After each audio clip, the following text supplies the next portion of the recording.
Yep, go ahead, grab it. And then lift up the keel. Thank you. Oh man. I need you to watch out, my friend. Thank you.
So I started off this piece with the base. I basically built the entire trunk on a handle. So coming up from the neck was my handle and my blow tube. And then when I finished that, I detached the handle, attached the head, and every single branch has been welded on independently with a mini torch. I find the mini torch highly useful in all of my work. That's how I'm able to go as big as I can, because as you can see, I don't have to hold the entire piece the whole time. I'm able to just set it down and weld on as many attachments as I can. And most of my trees have over 1,000 individual pieces. I'm like Flora, I enjoy the tedious work. I enjoy making all the puzzle pieces, and then the absolute most fun I have is assembling them all into one big puzzle.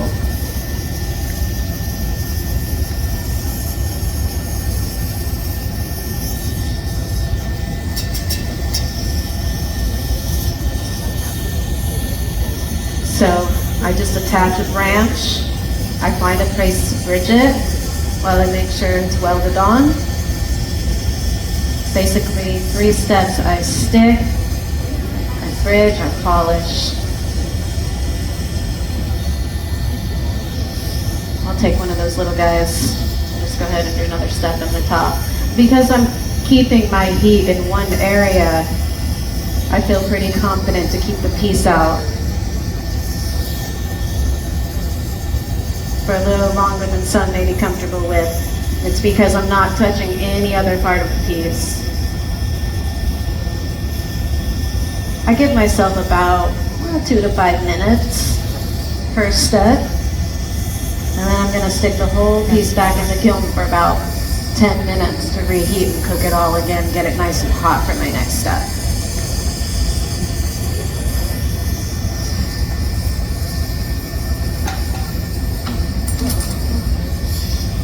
I think after I take this bridge off, I'm gonna put it in the kiln, so be ready for me, boys.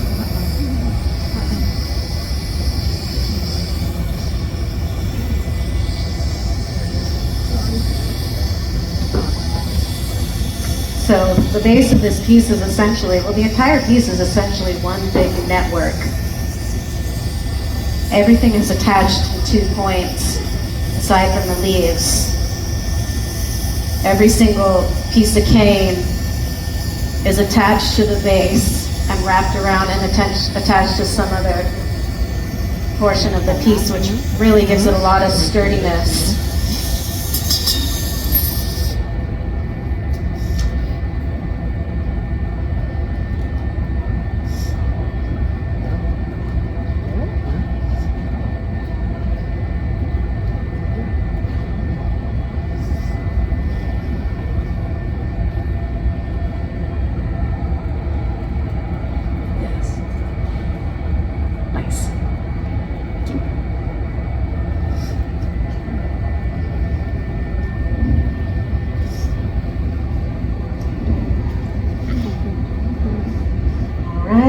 start on sort of the bigger branch for that middle opening. It was really hard for me to figure out how to do a demo in an hour and a half when I spent hundreds of hours on my pieces. So I thought, I'll just do all the hard work ahead of time, and we'll do the finishing touches, and you'll all get a really good idea of kind of how my process goes. Probably a good idea to move back in. What torch am I using? What colors? Oh, yes. So I'm making the branches with sienna. So I got some 26 mil clear, and I layered Glass Alchemy's, just one layer of sienna over it. I really like this like maple syrupy color that it makes. And for the rest of the piece, I'm sure you noticed a lot of dichro, a lot of really beautiful shiny on there. I love shiny dichro glass, so I have my friends over at Golden Gate Glass Tubing. They make me some custom glass, some custom dichro tubing, and so that dichro tubing in there is gold dichro over sienna, and then I have another custom, which is the honey badger, gold dichro over honey badger. And so I like to do a mixture of hollow and solid in my base, just to give it like texture.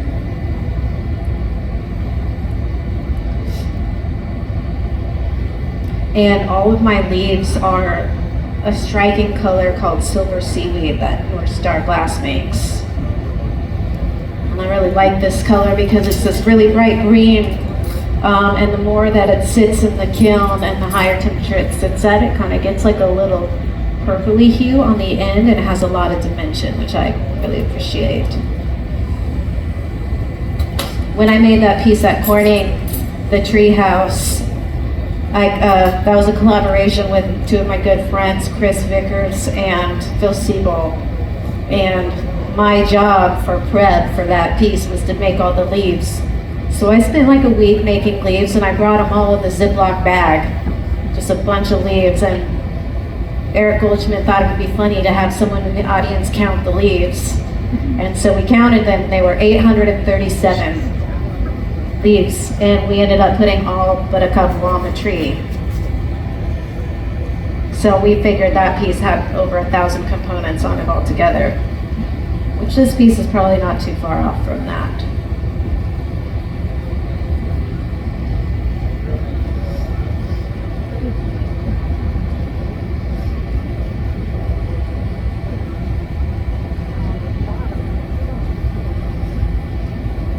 So a lot of my work is really organic. I'm not necessarily making a bunch of pieces like Legos and assembling them together. It's, I like to call it kind of like progressive sculpting, where I'm essentially just filling in negative space. I figure out kind of what I want the outer part of my piece to look like, and then I'm filling in all the holes as I go, and so the glass kind of tells me what it wants next and how it wants to be filled in. So I kind of I'll make like a set of branches and put them on, and then I'll see all my holes. And then I'll make specific branches to fill in those specific holes.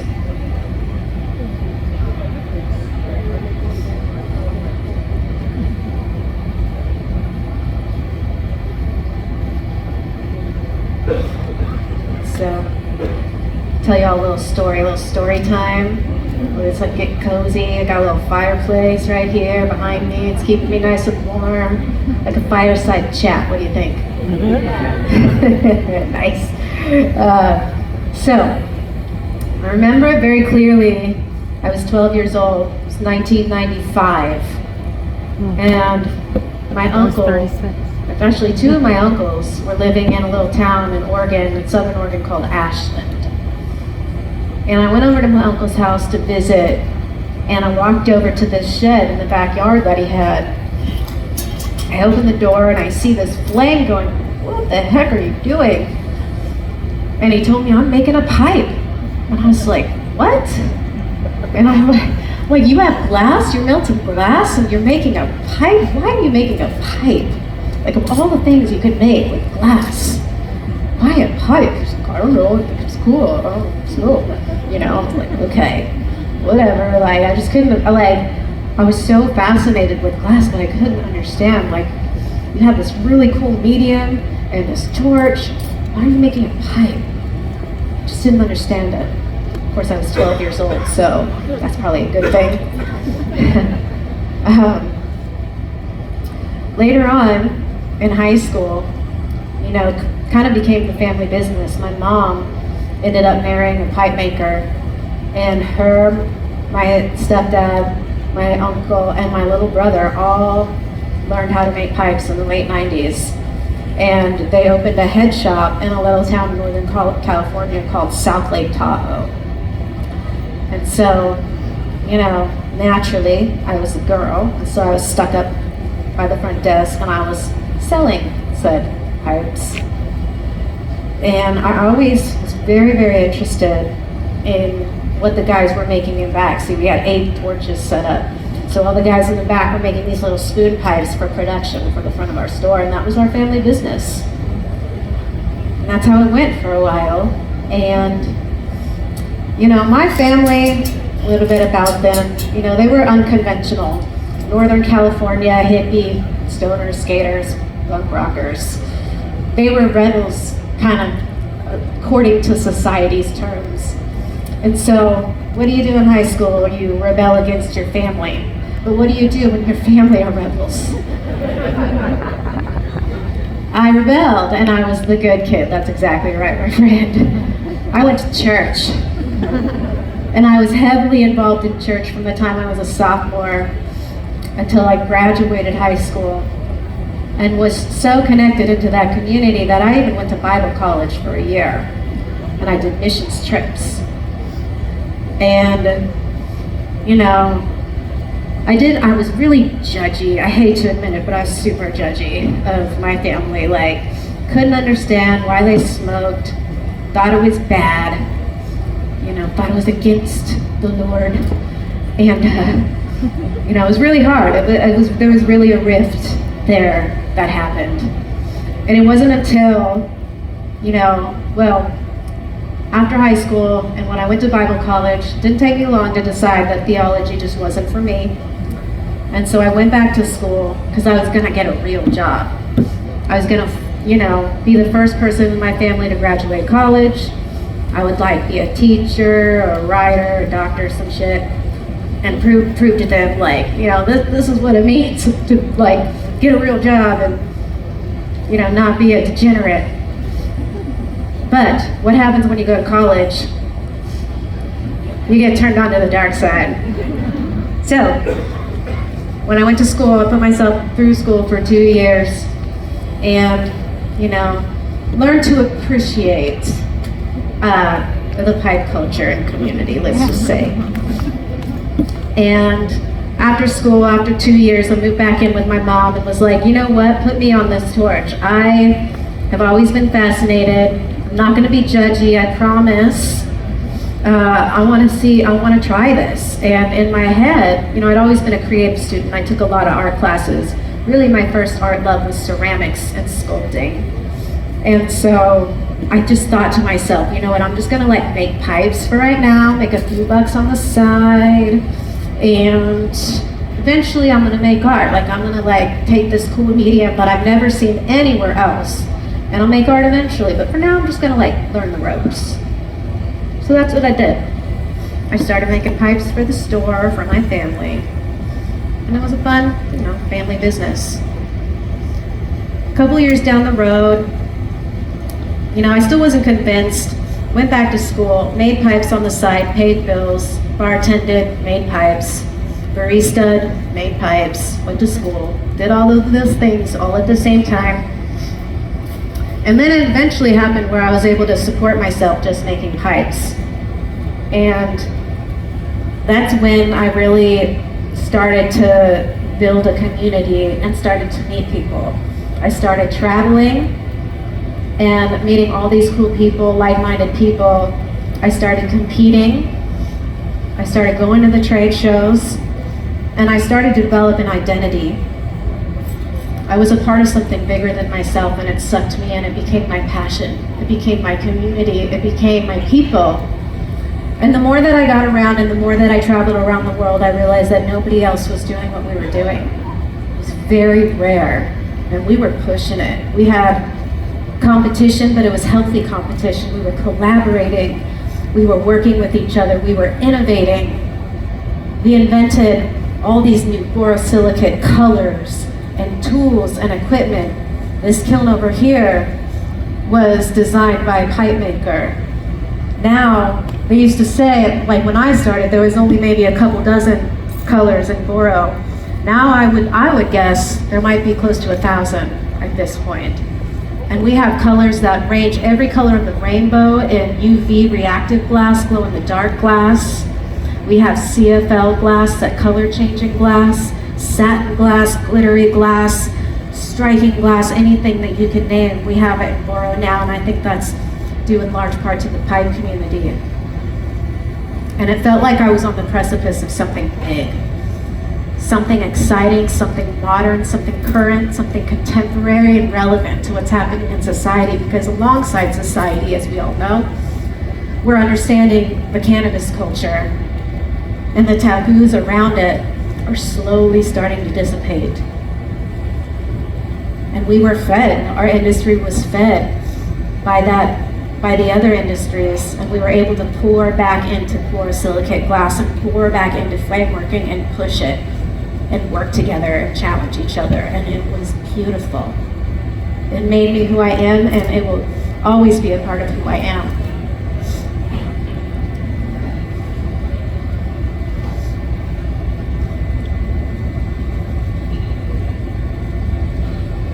Right now I'm just connecting my leaves. I'm making basically the biggest branch I'm going to put on the front. It's a tedious process of stick and bridge.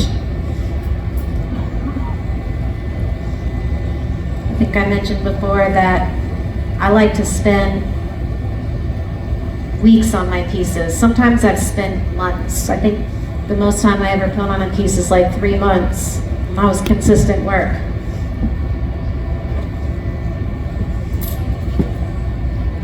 Very intricate glass does not like to be rushed. She likes us to take our time.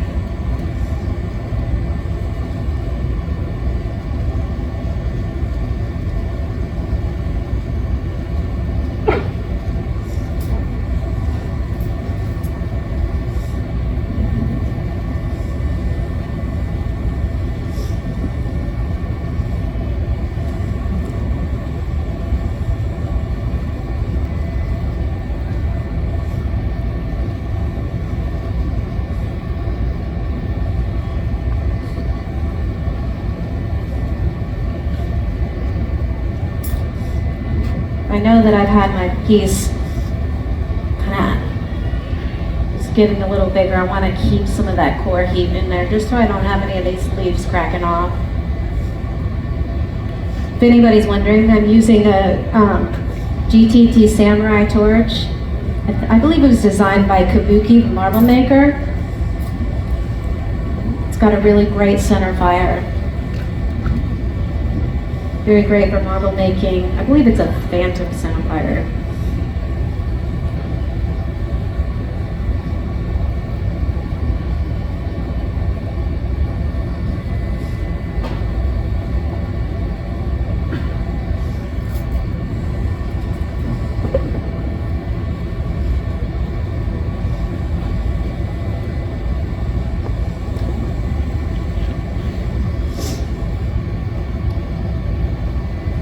Alright, so back to story time.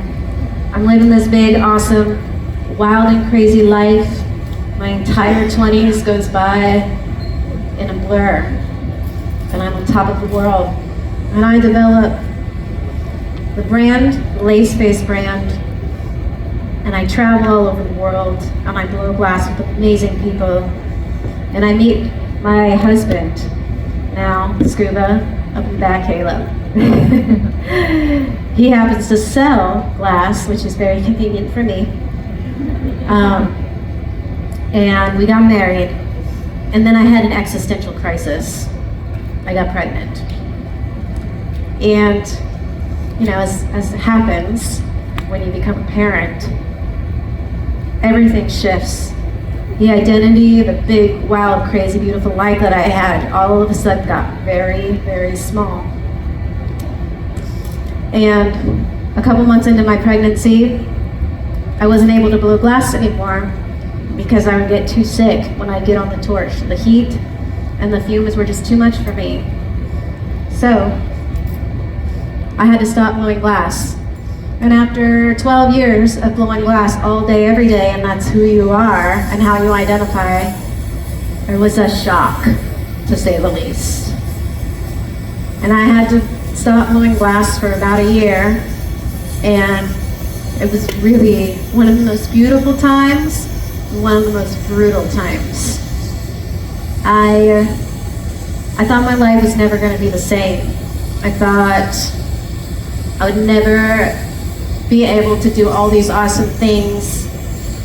But really what scared me was that I would become irrelevant, that people would forget about me. So by the time I was able to get back on the torch and my son was about a few months old and I was able to get back in the studio slowly but surely, I was hungry. Like hungry. Like I knew that my time would be so limited in the studio that when I went back in there, it had to count. So I didn't want to just go back in and make pipes. I didn't want to go back in and make bullshit anymore. Excuse my language. I wanted to make stuff that was exciting. And so in Ashland, there used to be this little dichro glass company called Dichroic Alchemy. And they made this beautiful dichro tubing, and I was in there one day buying some glass, and a lot of times what inspires me is glass itself. A lot of times it's the colors. And so I'm looking at these tubes and I see this vibrant canary tube with like this ruby red dichro over it, and I see this lava tube and this glittering gold dichro, and I see this cherry red tube, and I'm just looking up at all this, and I think it was around fall that time, and I'm like, wow, how cool would it be to make a fall tree with all these gorgeous, glittering, beautiful colors? So I brought them home, and I started making leaves. I didn't know how I was going to do it, but I knew how to make sculptures and figures. I made a lot of female forms at that time. So I thought, okay, I'm just gonna try to like wrap one of my female forms and put all these leaves on it and see how it came out. And it took me a couple weeks, but I made this piece, and it was like this experience. It's like when I was done, I was like, where did that come from? Like it didn't look like anything I had ever made before, but it was really surprising. And I just knew that I wanted to make more of them, and so I thought, okay, this is autumn tree. Let's just make like all 4 seasons. And so I started winter tree. And winter tree I kind of picked up off and on. She was hard. And I met this film crew, and that's what we filmed. And you saw me putting that together. And if you haven't seen it, the winter tree is actually in the Wheaton art glass booth in the back. If you haven't had a chance to see that one in person, it's back there. And so I made the winter tree, I made a spring tree. It's just like this lady with a face, and her head is exploding with vibrant flowers, because I love making glass flowers. Just come on, they're beautiful. But summer was hard for me. Summer was the last one of the series, and I was like, well, how do I make a summer tree? Just like some big leaves, like what do I do? And it just so happened that this was 2018. And it just so happened that this was the time in Northern California that a wildfire broke out that summer. And a little town called Paradise was burned to the ground. And I don't know if any of y'all remember that, but it wasn't too far from where I was living in Southern Oregon, and it shook me. I mean, shook me to my core. I was devastated for that community, devastated for the forest. And I don't know what happened, but I remember I went to sleep one night. Here's my dream story. Sorry to woo-woo with you guys. But I had a dream. And I had a dream that there was this beautiful tree, this tree spirit, and her back was on fire, and she was trying to get away from the tree, and she was reaching out, like trying to get away from it, but she was stuck. She just couldn't get away from it. And she's bent over, and she's in like utter despair. And I woke up, I remember being in tears. And I was just scared to make this. I was like, no, I can't put this in my series. This is like intense. Like, I don't know if I want to do that. Like, who's gonna buy that? You know, all these stupid questions that I asked myself. And it took me a couple months to get the courage, but this image would not leave my head. I just could not get it out of my head. So finally I'm like, okay, universe, I get it. I'll make it. So I made this piece. And to this day, it's one of the most emotional and profound pieces I've ever made. It doesn't feel like it came from me, but it feels like I had practiced and I had prepared and I had put myself in the mindset to bring this piece to life. But something was beyond me. And actually, I'm gonna switch over, give you guys there's a little video here, tech guy, of this piece. So here it is, you guys can all check it out.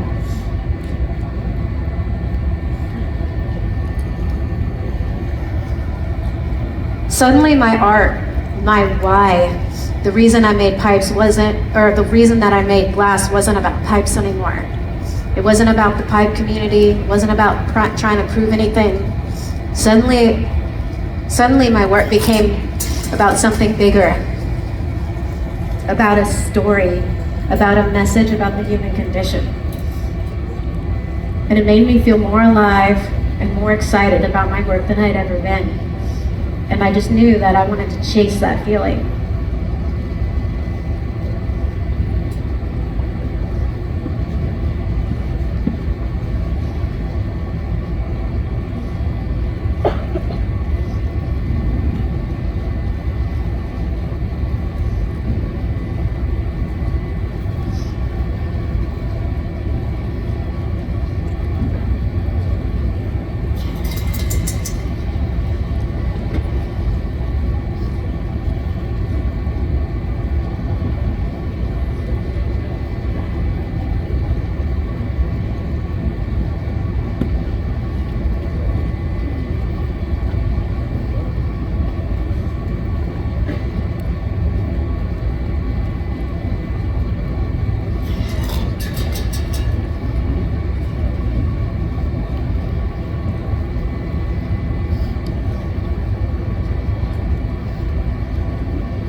So as you can see, I kind of did sometimes I pull off my bridges, sometimes I just snip them off with some scissors.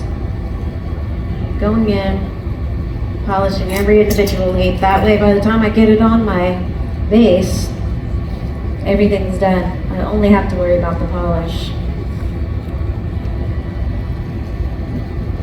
All of my pieces are basically a bunch of small parts attached to a skeleton. You know, my favorite term for the base that you attach to is my friend Darby Holm, one of my favorite glass flame workers. He calls it a hub knuckle. Basically the point in which all of your other attachments come out from.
You know, if anybody's got like a burning question, I you want to ask, feel free to shout it out and continue my storytelling in a little bit, but I want to get through the next step.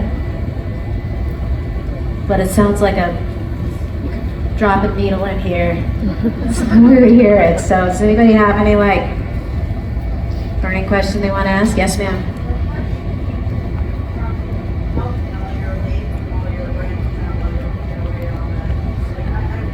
Yeah.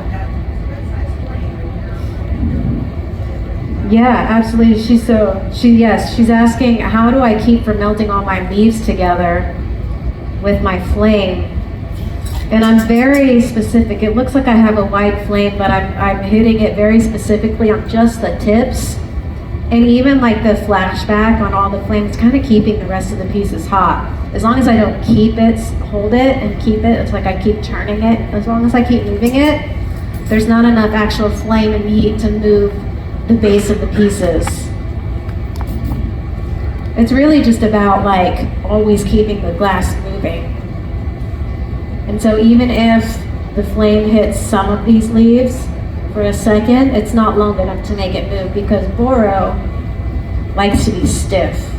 It kind of takes a lot of heat to move it, which works in my favor in this circumstance. Anybody else? Yes. Yeah, it's pretty stiff and hard. We got a question. Yes. So when you first smoked the devil's lettuce, who made the pipe in your family? Well, I didn't smoke one of my family members' pipes when I first smoked. I had a big soft glass bone, because that's like what was cool back in the day, a soft glass and this bong. And my ex-boyfriend, he was a stoner, he got me into it, it's his fault. But I didn't really think pipes could be like really cool until I saw one of Darby's pieces. Like Darby was really the first artist that blew my mind, where I had that connection where I was like, oh, actually a pipe could be like really cool, could be art. But it was like, even like back in the day of like 2005, it wasn't nearly what it is today. But yeah, I remember smoking out of my own pipe for the first time. That was very exciting. It's like this little chunky little wonky thing, and I tried to do a wrap and rake. It didn't work out so well, but it was my second day of blowing glass, so I was really proud.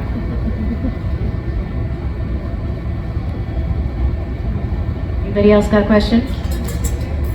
Yeah, can you talk a little bit about marketing those pieces? Talk a little bit about marketing my pieces. Yes, who asked that question? Back here, hello. I've been in the pipe industry for 20 years now. And a lot of what I did for the first decade, maybe even the whole time, is I attend trade shows. And so I go to trade shows in Vegas, and I meet head shop owners and gallery owners from all over the country, some in parts of Europe, and I make proto for them. And so I would get clients essentially, and I would get enough work for at least 6 months until the next trade show would come, and I repeat that for years and years and years. So I built sort of a market and a network within head shops all over the country. That's actually sustained me to this day. I still don't sell any of my work online or in person, because over the years I built a big network with the shop owners, and that's a big part too, and thanks to my partner, my husband, Scuba, who's really helped with that. He was in the pet shop industry and sold to shops for 10 years before he even met me too, so he's really helped me sustain those connections. So it's about community, it's about networking, it's about building a brand and that's recognizable, and a name, and that takes a long time. It takes showing up places and meeting people and having people see your face, and so once you become recognizable, you become more in demand. So I found that that's helped me a lot. So work.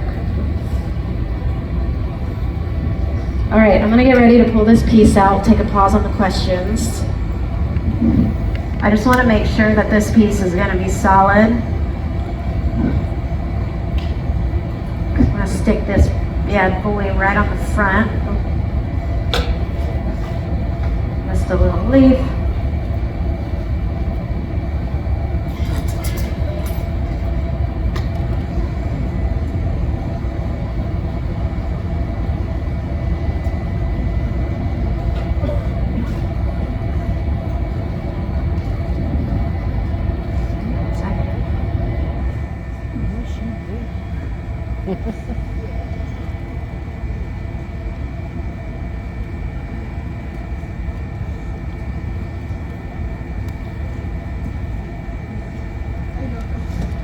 if y'all are wondering, I've got 2 gloves, one underneath and one out. I used to do 3, but I found that if I just hold it for just like 2 seconds, it's all good, I don't get burned. So 2 gloves works for me, and then I feel like I got a good grip on it. All right.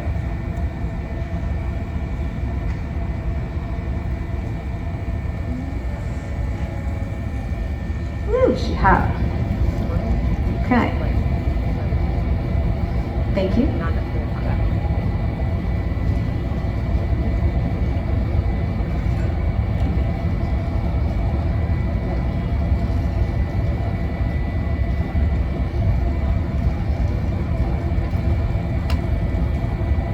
Woohoo, it fits. I forgot to measure it before I put this in the kiln earlier, so I was hoping and wishing and praying it would fit. Does it ever not fit? What's that? Does it ever not fit? Yes, it does not fit sometimes. Sometimes I have to like tweak things in the moment. The branches are really nice because they're very organic. Sometimes I just like can tweak a little branch over to the side to get it to fit in. Sometimes I just,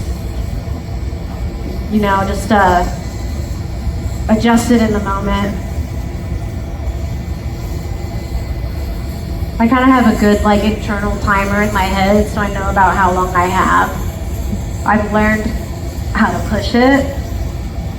I've learned how to break some rules, and that it'll keep going. I remember one time I was competing in the DFO one year, this flame off they used to have in Eugene, Oregon. I remember watching Bancho finish his piece, and he did this like extravagant, beautiful, like female superhero with these crazy wings. And I remember when he was done with the piece at the end of like a 9-hour work session, he just stepped back right on the bench and let the whole thing cool, and it just like blew my mind wide open. Borosilicate's actually like pretty tough. You can get away with a lot more than you think. Sometimes you can bend the rules and it'll work out for you.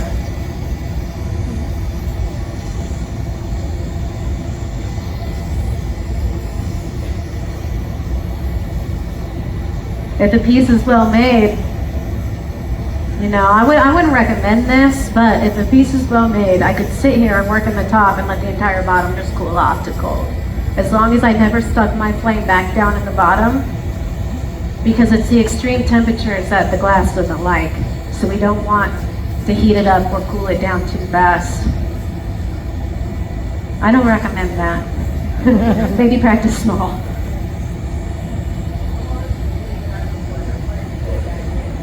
I think I do like 2 to 5 minutes, really. I don't like to let my pieces get too cold.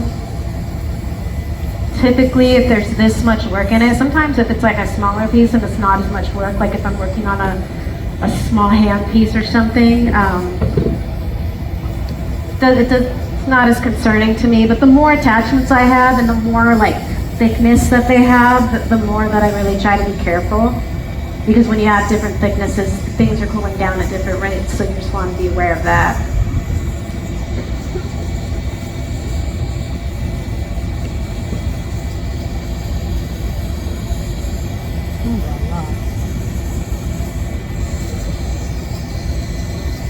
Alright, looks like she's folded in there. I see about 2 more spots that need to be filled in.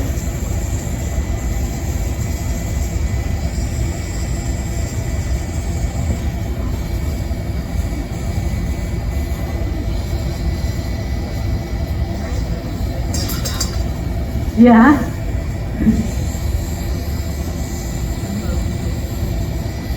I don't know if y'all noticed, but I have this awesome Lazy Susan right here.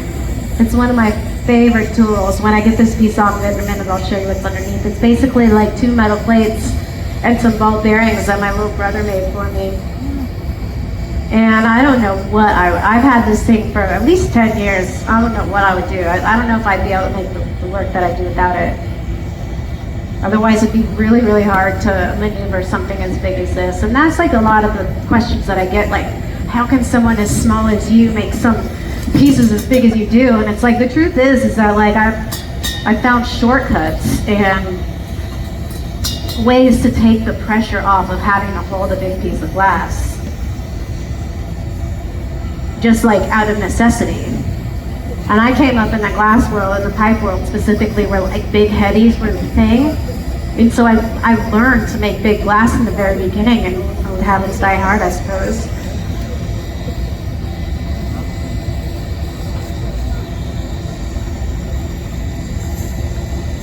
But I've learned ways to make it easier on myself. Having an assistant helps. Yeah. I try not to do those big moves alone anymore. Sometimes I'll call on a buddy like, hey, I'm putting the head on, I need some help. I like to have someone also like lift the piece in and out of the kiln for me sometimes. I threw out my back making winter tree, and that's when I realized like, it's probably not worth it to be lifting this thing all day, every day. It can be pretty heavy.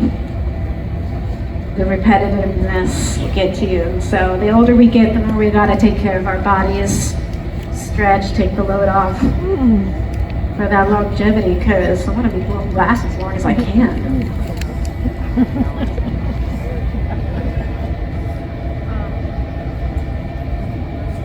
Mess with us here.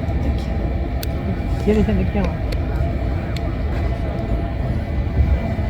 All right.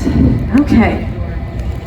So I got to eyeball kind of my two little negative space, my two little holes that I want to fill in. Check to see how much time I've got left. Woo-wee. Time is going quick. Okay.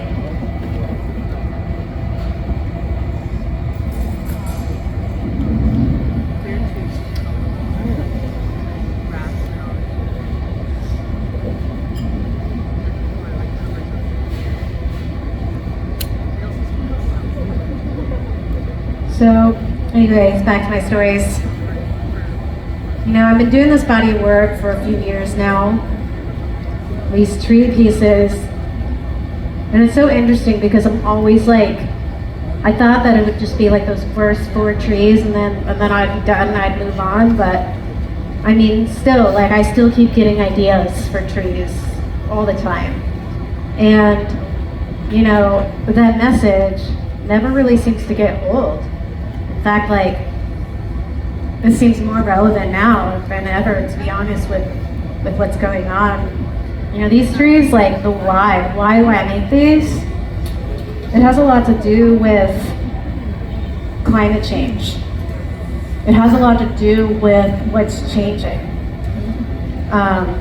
You know, I grew up in Southern Oregon, and right now there's a lot of wildfires, and I'm seeing my home in a drought. I'm seeing rivers and lakes dry up. I'm living summers through smoke, and I never when I grew up, you know, my entire life living there, I never experienced that, and now it's a common thing to have basically smoke pollution all summer long, and it scares the shit out of me, to be honest.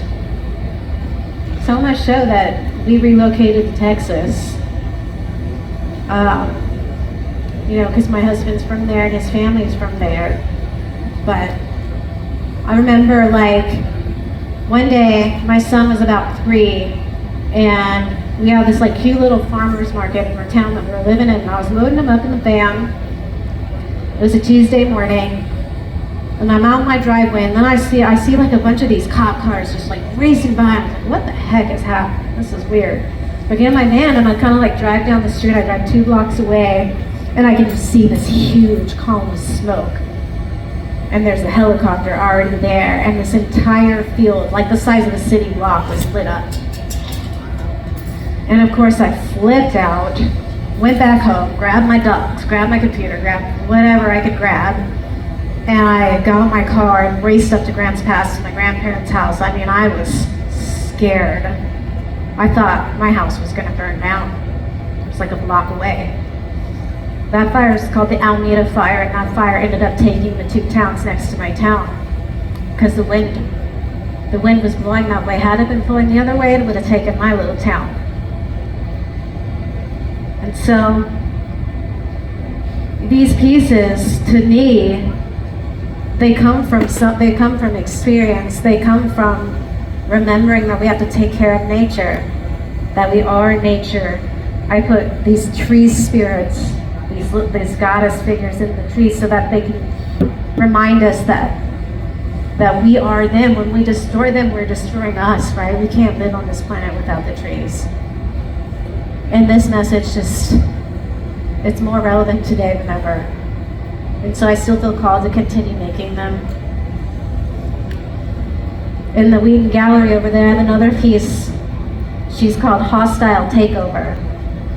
And I did this study I wanted to do like robotics and technology, because I was like, it was 2020 and I was seeing that everybody was getting kind of weird being online. And so I just was like, I just like wanted to depict this like idea of nature, of technology overtaking nature.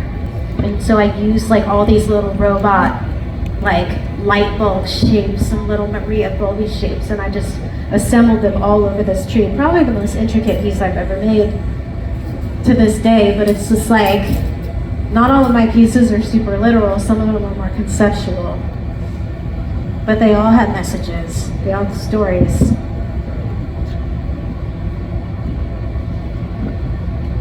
There's a reason why behind every one of them. That must be the one in there.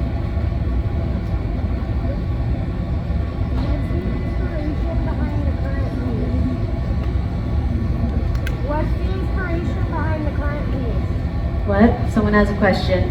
What's the inspiration behind this tree? Yes, good question, Morgan. I was just about to get to that. So Morgan asked, what's the inspiration behind the tree that I'm making today? So I'll tell you, last month I had the privilege of going on a yoga retreat in Costa Rica with my best friend. And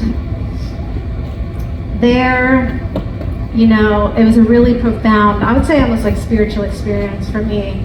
We stayed in this little surf town near the beach, and we were in the jungle, and we learned about some Buddhist principles, some yogi principles, and there's this one pose that we were doing, and I remember I was like laying down in meditation, and I saw a tree, and I saw her in tree pose. So in Buddhism, the Sanskrit word for tree pose is Vrikshasana. And so that is the name of this piece, because I was really moved by the connection that I felt with nature there. And I don't know if any of you have ever been to Costa Rica, but it's a very special, very healing place. It's a blue zone. So blue zones are different places around the world where people live the longest. I think there's one in like Osaka, Japan. There's one in India. But Costa Rica is one of those zones. And so every time that I've gone to Costa Rica, I experience an immense amount of peace, healing, but mainly connection with the ocean, with the jungle. I remember sitting down in meditation one morning, I'm just deep in thought, the sunshine's shining on me, and all of a sudden I hear something like a branch move behind me. I was like, what? And I turn around, and I swear, not even 10 feet away was a howler monkey just sitting there eating his breakfast. So, this is crazy. Clearly he's not scared of me. I'm not scared of him. Look, I am one with nature. It was great.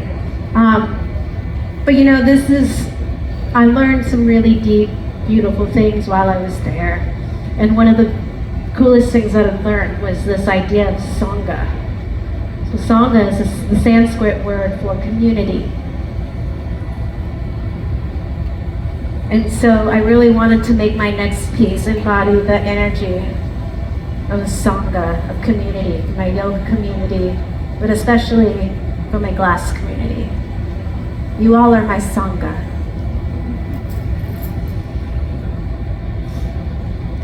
So what's significant about tree pose is that the tree pose is a pose that is meant to help you bring balance. It's meant to put you in the present moment, because you have to balance on one foot with one leg kicked up. It teaches resilience and strength.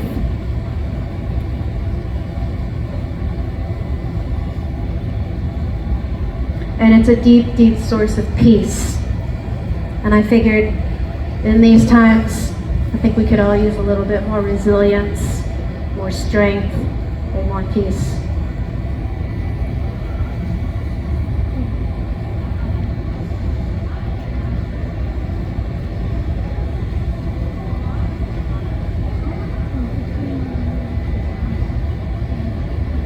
This piece is about being rooted into the ground, being strong,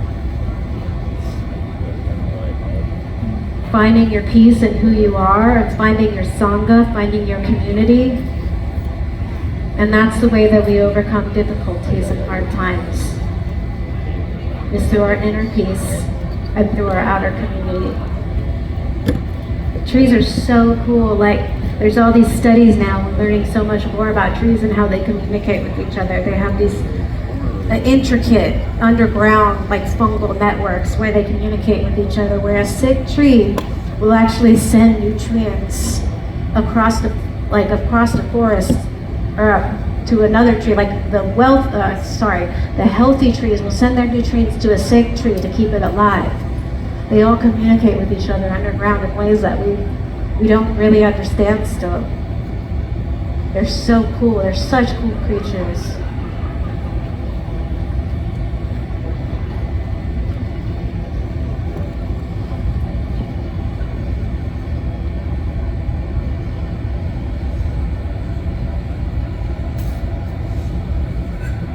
Right.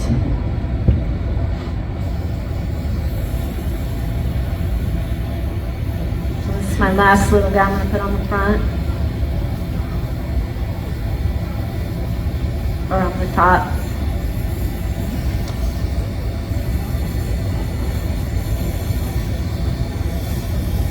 Hi, I have a question. Yes. Over here. Hi. Hello. Do you ever use references for like actual native species, or do you use like existing flowers or trees to use for a reference?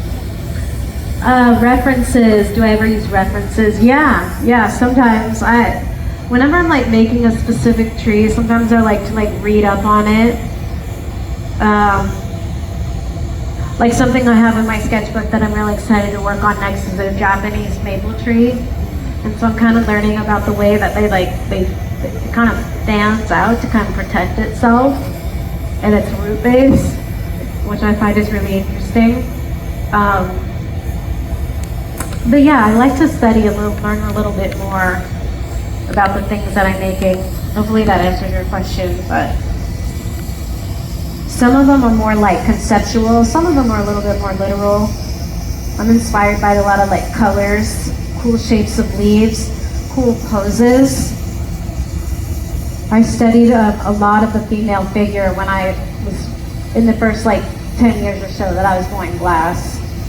It's really fun to kind of like turn this idea of like a figure, kind of make it like wrap stuff around it, make it unique and have it interacting with the pieces around it. Hopefully that answers your question a little bit. Anybody else got a question? Yes, over here.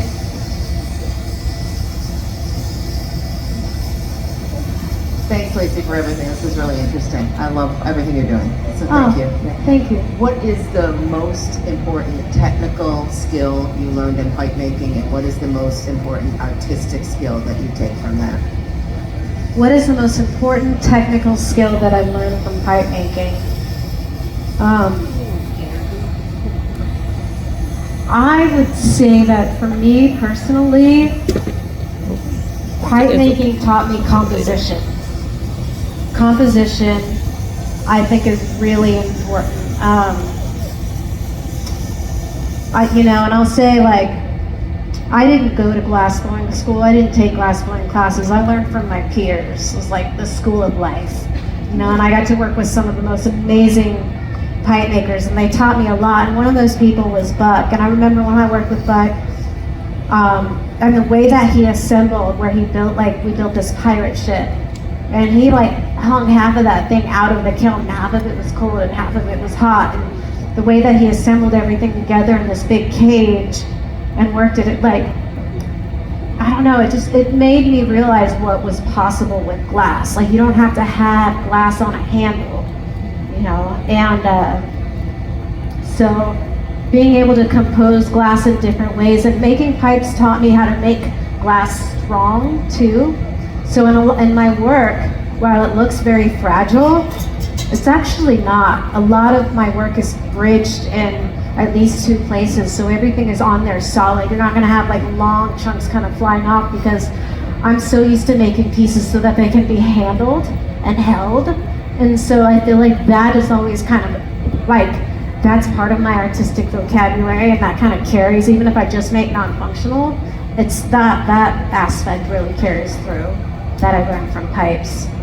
And then the second question you asked was what was it about art, like artistically from pipes?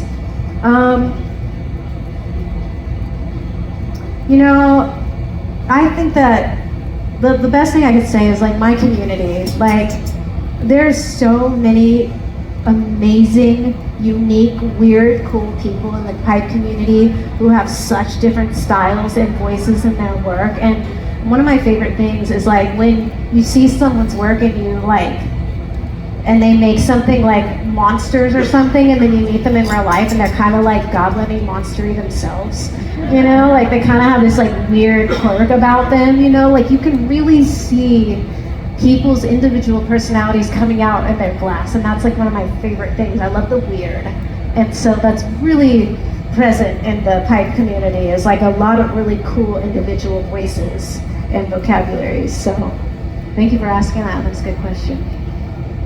Another one right here. I'm not sure if I'm gonna be able to hold the tree, you know, like in real life, like one day. Yeah. So I'm just really curious about how heavy they are. Like, what does it feel like to hold? Yeah, absolutely. So, you know, like I was saying earlier, they're actually not too bad to hold. The trunks actually make really good handles, and because every single cane that I use is wrapped around and it's welded somewhere else, it creates a nice handle. And so I've weighed my pieces in the past. So for example, the winter tree back there, she's about, I think 13 and a half, 14 pounds. I do not like to pick her up. I leave that to my husband most days.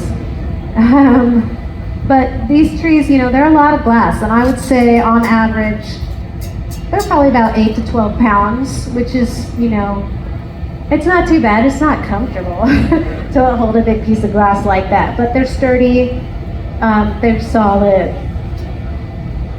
and, you know, they can be handled.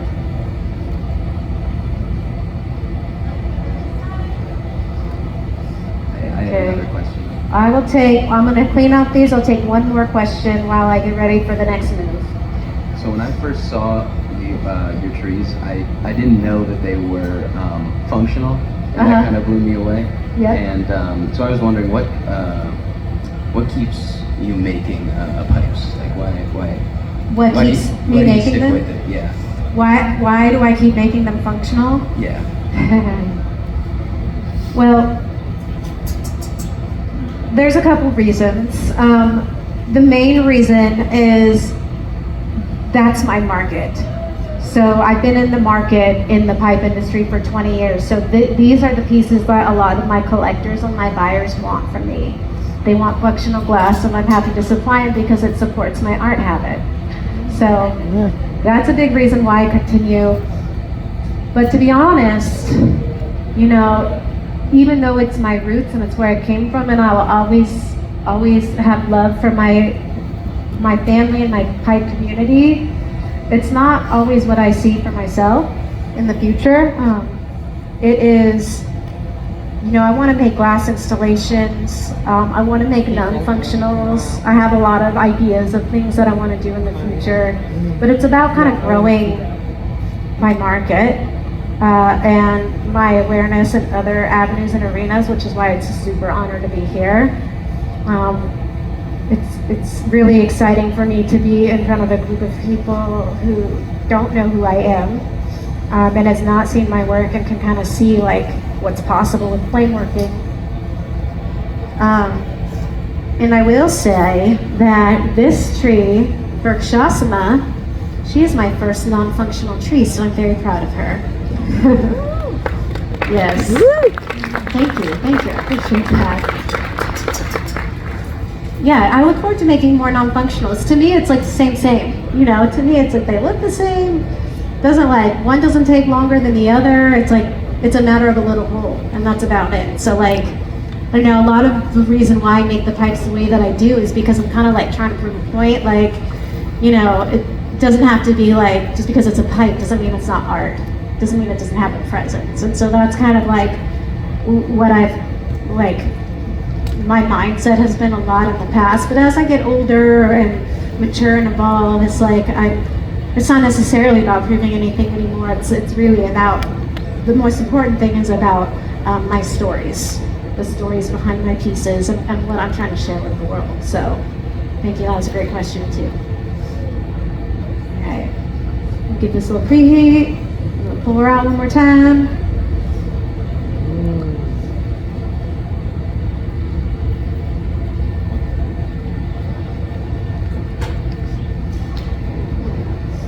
Keep it just barely hot on the end there. Thank you.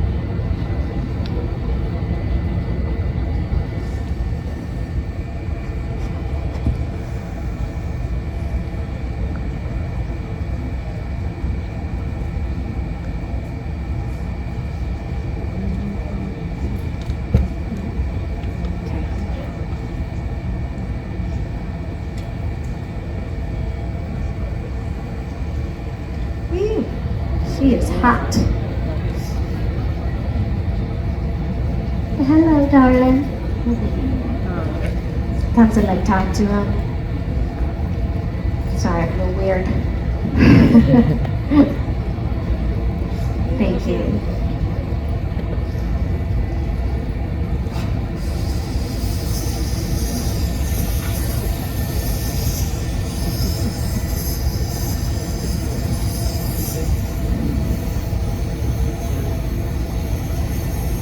It's like putting together a huge jigsaw puzzle. It's so fun. I highly recommend it.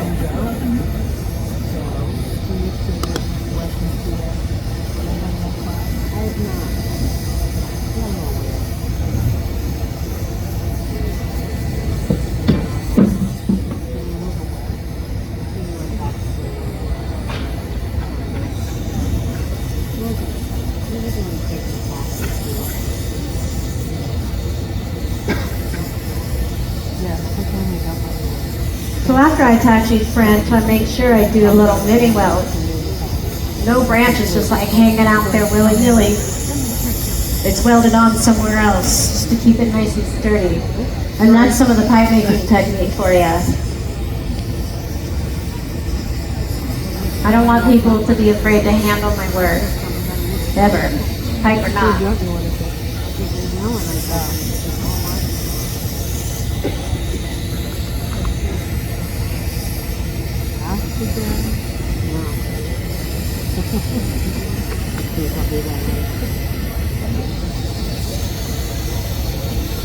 Clean it up.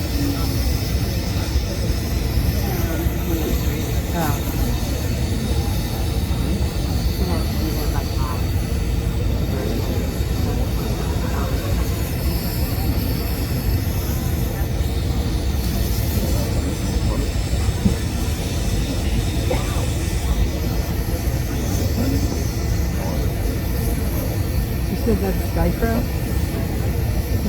That's dichro, a lot of dichro?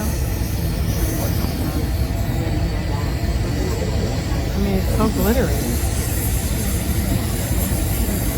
So, you know, the theme of my presentation today is why. It's like, it's the most important thing that I can leave you with is that, you know, maybe just sit with that and think about why you want blue glass, why you want to make the things you make.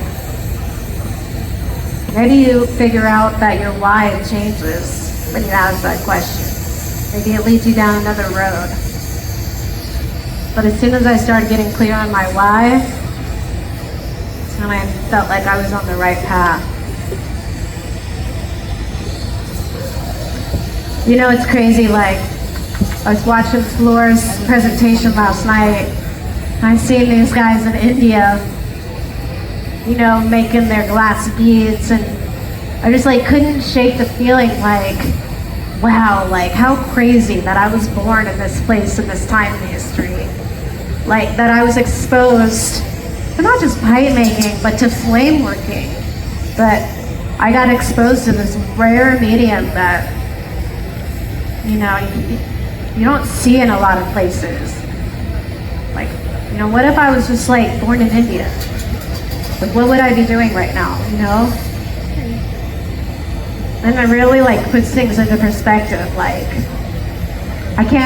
we can't help who we were born to or when or where. We just have to like do with what we got and make the best of it.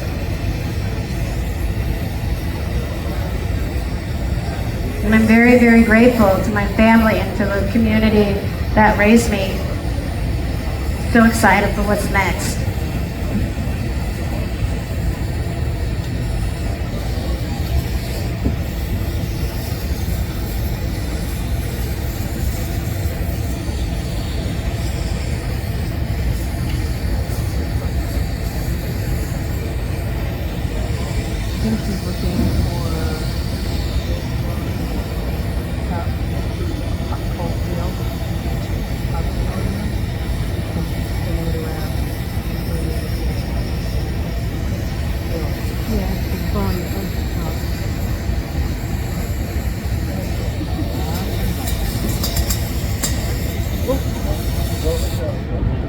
All right, well, I think she's done.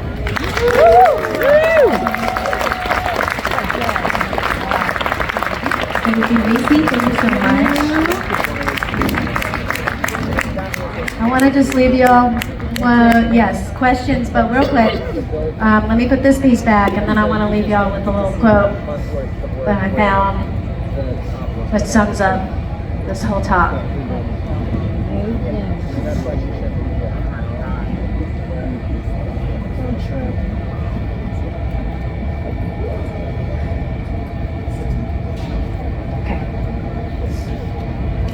Thank you, thank you.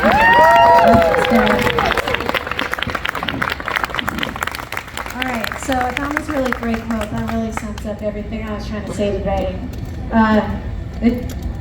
Thich Nhat Hanh, in his book Good Citizens, writes,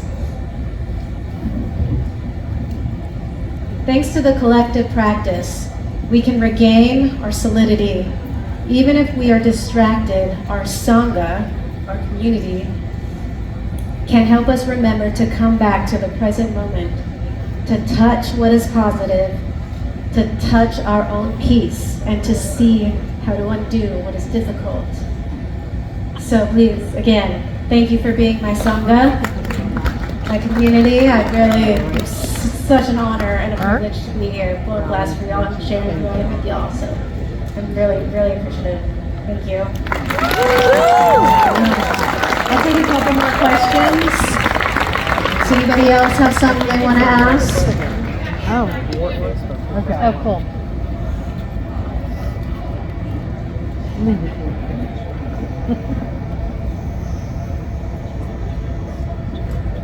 Instagram is like.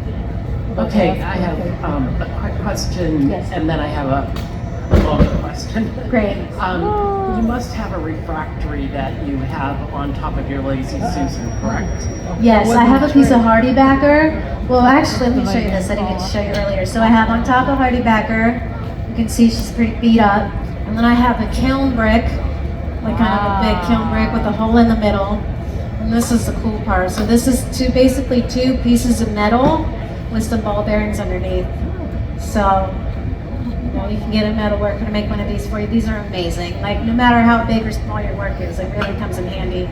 Thank you. And then my second question is, do you start each one of your pieces with a drawing, or is this totally conceptual as you go? Yes, every piece starts with a drawing. And I love what Bondu said last night about order of operations. because the order of operations is incredibly important when you make a large scale piece. So what I'll often do is like, I'll have kind of the vision and I'll sketch out the main vision, and then I'll kind of like work backwards and break down the main components, and I'll like kind of sketch out the skeleton first, and then like kind of get like a idea of the pieces and the sizing and where they'll go, so that I kind of know the order that I want to put them in, so I'm not getting myself into any corners. So yes, good questions. Yes. Are all the tree trunks hollow? Is that all tubing? Yeah, so Is majority it built on of rod, or? yeah, majority of them is hollow tubing. I put little tiny relief holes in them, so they're hollow, like canes, basically pulled out to like this big. And I'll wrap them around each other, so it's a lot of hollow sculpting, and I on a solid connection. But I also mix solid canes in there too, just for like extra texture and stuff. So it's a combination of hollow and solid. Yes. I do that. What is the approximate weight of that piece that's in there? That If I had to guess, I would say like maybe 8 or 9 pounds. Yeah. Right here. I was going to ask you to elaborate more on that, the base part. Like you do the relief holes, like you make the canes ahead of time, or you're doing it as you go? Yeah. So I do on the base, I make like a batch of canes to start. I kind of start with like a cylinder on the bottom, like this piece in particular was like a cylinder on the bottom, and then my hollow female sculpture above that. And so then I have like a bunch of my canes pulled out, and I'll start at the bottom, and I'll like make kind of like it sit good with the first couple of canes, and then I'll add on another layer of canes on top of that, and on top of that. So there's like a couple layers on the bottom, and then they wrap around the top. So working from bottom to top in layers. That makes sense. Awesome. Yes, I put the relief holes in ahead of time on all of those hollow ones. That way they're not getting all funky when I attach it, because it's solid attach. I'm not attaching the hollow to another hollow part and blowing into it. It's a solid attachment. But it makes the piece a lot lighter and easier to carry. If the whole base was solid, it'd be a lot heavier, and it'd be a lot trickier because there could be a lot more accidents and cracks because more surface area. Yep. Okay, anybody else? One last one. Yes. What's something you always find yourself repeating? I can't hear you, what's that? What's something you always find repeating to yourself while you work? Repeating to myself while I work. What is something that I always find repeating to myself again besides don't fuck up? A lot of it is patience. It's like breathe, because there's moments like I don't know what happens, but it's like there's like this calm that comes over me, and it took me a long time to cultivate that sense of calm. Like I used to be a little neurotic with my glass, like, oh no, it's gonna break, get it in, but now it's like I have this like almost stillness, like I'm in the zone, right? Some people call it the zone, where I'm just like, it's just breathe, and I breathe through it. Even if it's like a crazy moment like you saw in the video, it's just keep breathing, be patient, take your time. I mean, take your time is probably the biggest thing. So yeah, be patient, take your time, breathe, be calm. Yep. Okay.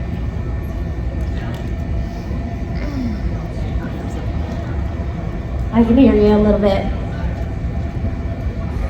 There you go. Okay, have you ever, as things get larger, considered using a lathe or a ring stand to hold the pieces? Yes.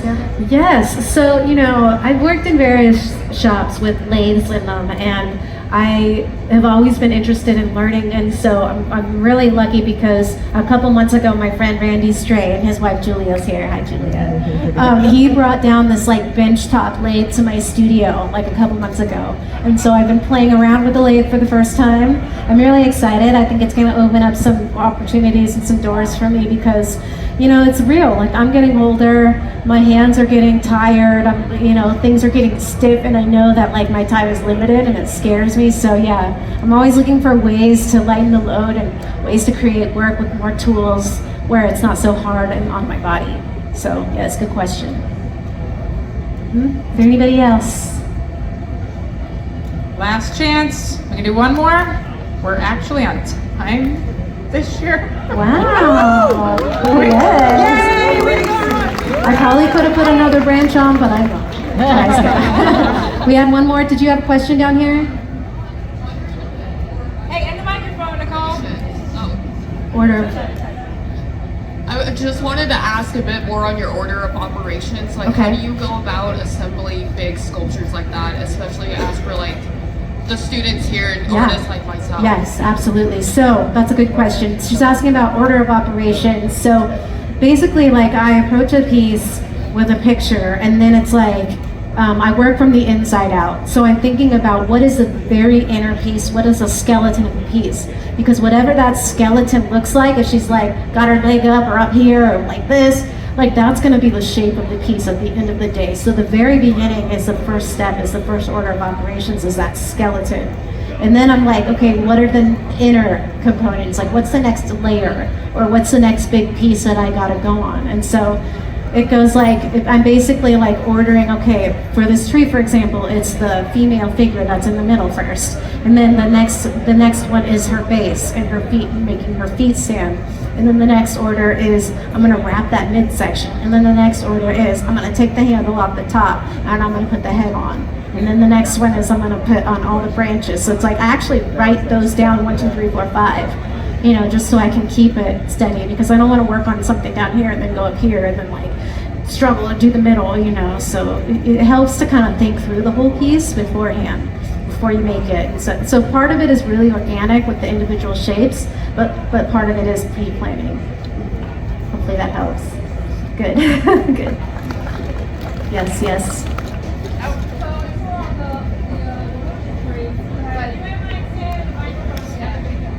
Okay. On the winter tree, you had the big, like the head and all the pieces. Yes. And then the base, and then it was that moment of, you know, Yes. the breath, putting the two together. Do you ever do it the other way around, where you just keep building from the top and then you're just in and out of the kiln more, as opposed to having two pieces that they need to come together just Yes. right? If they don't, you gotta like ditch Good one question. tree in the middle. Yes, so that was my second tree I ever made, and I think I'm on like tree 15 now. And I didn't know what I was doing still at that point, so I actually assembled a lot of that top. It was so heavy because I did so much work on the top when I did that step, and that's why it was really hard. Now when I assemble the trees, like this one, I had maybe 1 or 2 main branches on there and just a head. So it was a lot lighter, it was way more chill. I had one branch coming off that I could use as a bridge to connect to a lower branch, and welded that neck in, and then I added all my other stuff. So I learned a lot over the course of making these trees. They get better and better, and my technique, you know, it keeps evolving because I'm learning stuff, trial and error as I go. So yeah, thank you for that question. Yes. Yes. Okay. Thank you, Lacy. That was very